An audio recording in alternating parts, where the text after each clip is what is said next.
Mastermind है Akhilesh Yadav. UP में यूं ही नहीं तोड़ी कांग्रेस की दोस्ती।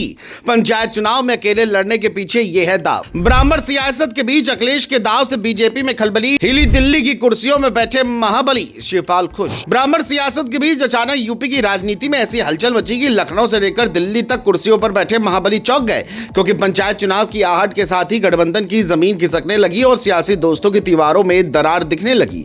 जिसे कल तक मजबूती का नाम दिया जा रहा था, वही आज नीति का शिकार बन गया। सवाल उठने लगे कि क्या यह सिर्फ चुनावी फैसला है या इसके पीछे कोई बड़ा मास्टर प्लान छिपा है। इसी उथल पुथल के बीच अखिलेश यादव का नाम चर्चा में है कि क्या यूपी में कांग्रेस से दूरी बनाकर अखिलेश ने जानबूझकर शतरंज की बिसात उलट दी है, और क्या यही दाव बीजेपी के लिए सबसे बड़ा सिरदर्द बनने वाला है। चलिए जानते हैं। दरअसल यूपी की सियासत में अब साफ हो गया है कि पंचायत चुनाव से पहले दो लड़कों की जोड़ी टूट चुकी है। राहुल गांधी और अखिलेश की दोस्ती ने 2024 के लोकसभा चुनाव में बीजेपी को झटका जरूर दिया था, लेकिन पंचायत चुनाव आते ही रास्ते अलग अलग हो गए हैं। हाल ही में दिल्ली में सोनिया गांधी के 10 जनपद आवास पर मल्लिकार्जुन खड़गे और राहुल गांधी की मौजूदगी में यूपी कांग्रेस नेताओं के साथ बैठक हुई थी।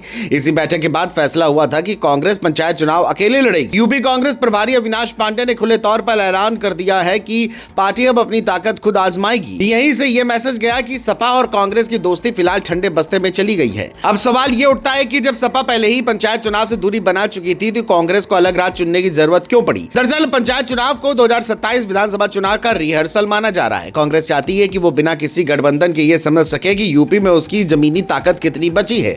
दूसरी ओर अखिलेश यादव भी जानते हैं कि पंचायत चुनाव में गठबंधन का बोझ अक्सर संगठन को कमजोर करता है। यही वजह है कि सपा ने पहले ही पंचायत चुनाव से खुद को अलग कर लिया और कांग्रेस को भी संकेत दे दिया कि वो अपने दम पर मैदान में उतरे। राजनीतिक जानकार मानते हैं ये अखिलेश की सोची समझी रणनीति है, जिससे 2027 से पहले कांग्रेस अपनी सीमाएं पहचान ले। इस पूरे खेल का सबसे बड़ा असर बीजेपी पर दिख रहा है। ब्राह्मण सियासत के बीच अखिलेश के इस दाव ने बीजेपी के भीतर भी खलबली मचा दी है। यूपी में योगी सरकार चला रहे योगी आदित्यनाथ भले ही मजबूत नजर आते हो, लेकिन पंचायत चुनाव में बीजेपी के सहयोगी दलों का अलग अलग लड़ना पार्टी के लिए खतरे की घंटी है।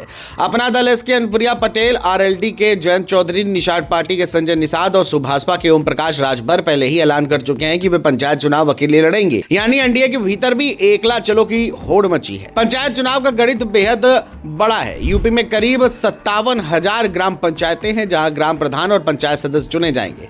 इसके अलावा 74,000 से ज्यादा बीडीसी सदस्य और 3,000 से अधिक जिला पंचायत सदस्य चुने जाएंगे। यही जिला पंचायत सदस्य बाद में जिला पंचायत अध्यक्ष बनाते हैं, जो विधानसभा चुनाव से पहले राजनीतिक संदेश देने का बड़ा जरिया बनते हैं। औसतन 4 से 6 जिला पंचायत सीटों से मिलकर एक विधानसभा क्षेत्र बनता है। यही वजह है कि हर दल पंचायत चुनाव के जरिए अपनी असली ताकत नापना चाहता है। गठबंधन में रहते हुए यह संभव नहीं था, क्योंकि कार्यकर्ताओं को टिकट देने की गुंजाइश कम हो जाती है। यही वो बिंदु है जहां अखिलेश यादव का मास्टरमाइंड काम करता दिखता है। पंचायत चुनाव में अकेले लड़कर हर दल अपने कार्यकर्ताओं को मौका देगा, संगठन को मजबूत करेगा और 2027 से पहले अपनी बार्गेनिंग पावर बढ़ाएगा। अच्छा प्रदर्शन करने वाले नेताओं को बाद में विधानसभा का टिकट भी मिल सकता है। यही वजह है कि पंचायत चुनाव अब सिर्फ स्थानीय चुनाव नहीं, बल्कि 27 का सेमीफाइनल बन चुका है।